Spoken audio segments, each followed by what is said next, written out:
Hi అండి, welcome back to my channel stay with Bindu. ఈరోజు మీకోసం చికెన్ గ్రేవీ కర్రీ ఎలా ప్రిపేర్ చేసుకోవాలో తెలుసుకుందామండి. చాలా టేస్టీగా, సింపుల్గా మన ఇంట్లో ఉన్న ఐటమ్స్తోనే మనం చేసుకోవచ్చండి. దానికోసం ముందుగా మనం గ్రేవీ ప్రిపేర్ చేసుకున్నాము. గ్రేవీ కోసం ఒక పెద్ద సైజ్ ఆనియన్, ఒక 5 to 6 టొమాటోస్ కట్ చేసుకొని ఒక కళాయిలో వేసుకున్నామండి. దాంట్లోనే కొంచెం స్పైసీకి ఒక 3 చిల్లీ యాడ్ చేసుకుంటున్నాను. ఇది మనం స్టవ్ మీద పెట్టేసుకున్నామండి. కొంచెం కొత్తిమీర, కొంచెం ఒక గార్లిక్ కూడా యాడ్ చేసుకున్నాము, ఎల్లుల్లిపాయలు. ఈ విధంగా మనం స్టవ్ మీద పెట్టేసుకొని మీడియం ఫ్లేమ్లో ఉంచుకున్నామండి.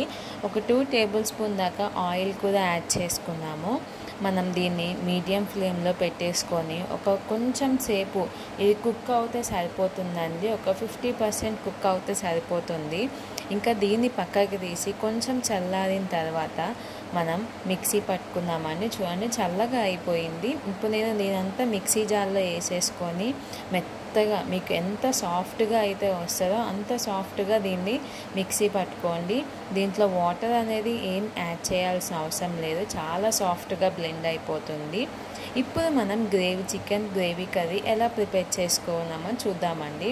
ఒక కళాయిలో ఒక 2 టేబుల్ స్పూన్ దాకా ఆయిల్ యాడ్ చేసుకొని దాంట్లో సన్నగా కట్ చేసుకున్న ఆనియన్, మధ్యలోకి చీల్చుకున్న చిల్లీ, కొంచెం కరివేపాకు, దాంట్లోనే కొంచెం అల్లం వెల్లుల్లి పేస్ట్ కూడా యాడ్ చేసుకొని బాగా మిక్స్ చేసుకుందామండి.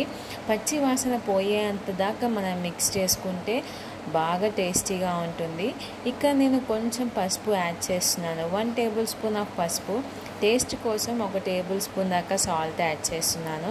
ఆ అల్లం పేస్ట్ అనేది పచ్చివాసన పోయేంత వరకు మనం మిక్స్ చేసుకోవాలండి.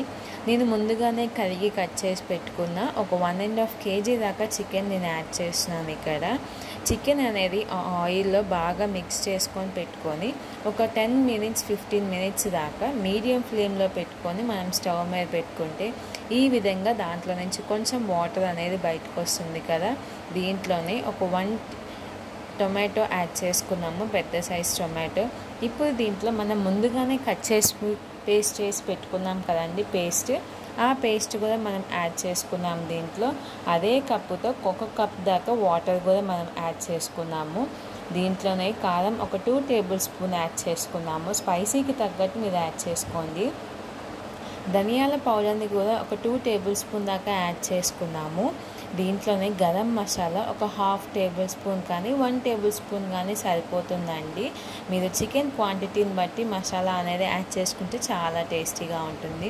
ఇవన్నీ మిక్స్ చేసేసుకొని మూత పెట్టేసుకొని ఒక 15 నుంచి 20 minutes దాకా లో ఫ్లేమ్లో పెట్టుకొని కుక్ చేసుకుంటే మన చికెన్ గ్రేవీ కర్రీ అనేది ప్రిపేర్ అయిపోతుందండి. చూడండి, చాలా టేస్టీగా, మీకు ఎంత క్వాంటిటీ అయితే గ్రేవీ కావాలో మీరు అంత ఆనియన్స్, టొమాటో పేస్ట్ పట్టుకొని చేసుకుంటే చాలా బాగుంటుంది. మీరు ఈ విధంగా ఒకసారి ట్రై చేసి చూడండి. Thanks for watching. Please like, share and subscribe. Have a nice day.